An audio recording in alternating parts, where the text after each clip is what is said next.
naman oras na para magpakita ng skin. Pero para sa mga takot magpabilad sa init, narito ang mga skin solution na super tipid.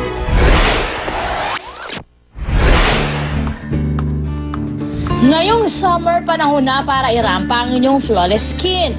Pero ang iba, takot sa araw dahil sa iba't ibang sakit sa balat na pwedeng makuha sa pagbibilad. Pero wala nang dapat ikabahala dahil to the rescue ang mga solusyon na affordable at all natural. At para turuan tayo ng mga easy and natural na pampabeauty, makakasama natin ang dermatologist na si Doktora Relly Cajuco. Ngayon po ay gagawa tayo ng mga natural remedies for the skin. Ang una po natin gagawin ay ang mint and green tea treatment for sunburn. Para sa sunburn, mainam daw na gumamit ng mint leaves na mabibili sa mga tindahan ng halaman at supermarket. Ginagamit natin ng mint leaves dahil ito ay merong soothing effect sa ating balat. It also reduces inflammation of the skin. Kailangan din ng green tea leaves. Ang green tea naman ay merong anti-inflammatory properties. It speeds up recovery and prevents inflammation. Kailangan muna tanggalin ang mga dahon ng green tea. Samahan ito ng mint leaves. Lagyan ito ng mainit na tubig at haluing mabuti para lumabas ang katas ng tea at mint leaves. Ganun lang kadali at pwede na itong isalin sa spray bottle at gamitin sa sunburnt na balat.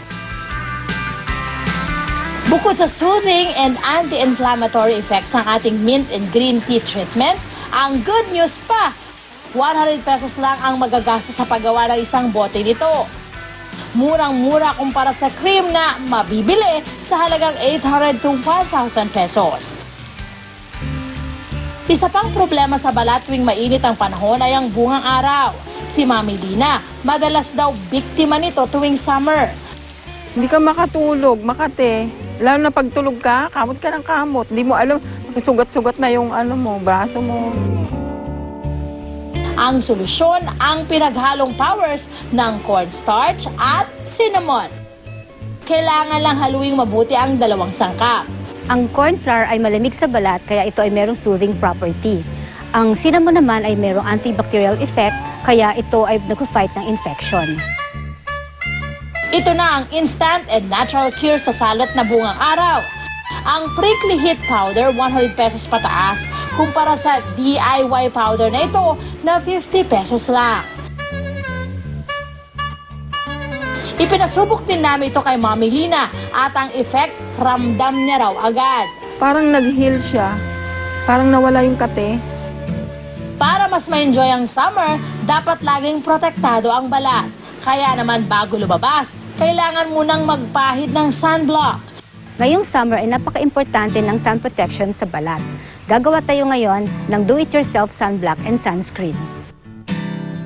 Kailangan lang ng virgin coconut oil, olive oil at zinc oxide na mabibili sa drugstore. Ang zinc oxide ay isang physical sun protector na nagbablock ng ultraviolet rays na mag-penetrate sa ating balat. Sa paggawa ng sunblock, painitan lang ang virgin coconut oil, olive oil at kaunting tubig.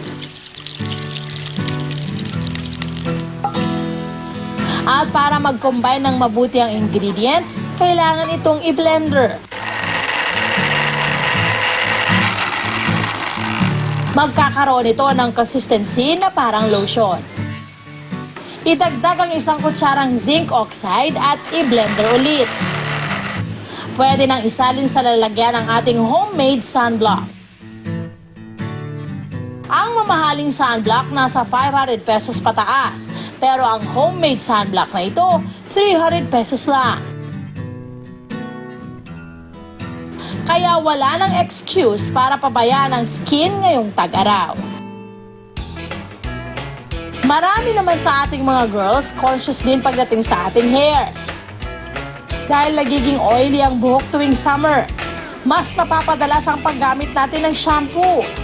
Pero minsan ang shampoo, nakakadry naman ang buhok.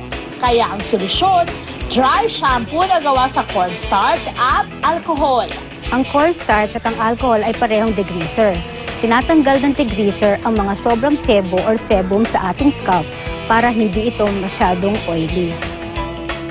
Paghaluin lang ang 1 kutsarang tubig at 1 kutsarang cornstarch.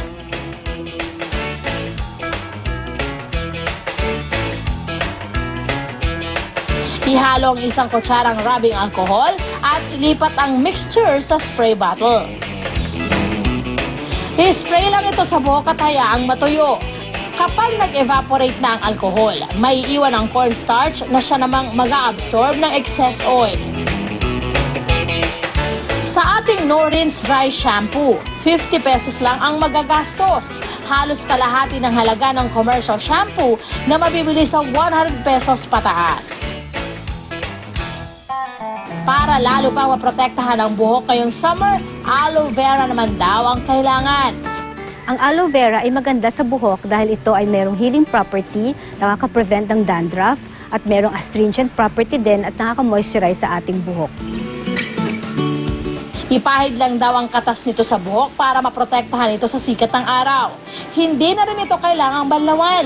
At dahil nakaka-moisturize pa ito ng buhok, siguradong magiging soft and shiny pa ang inyong crowning glory. Kaya ngayong tag-araw, don't forget to protect yourself from the sun. At hindi kailangan ng malaking budget ha, dahil kayo mismo pwedeng gumawa ng mga homemade skin treatments na mabisa na, tiyak na mura pa.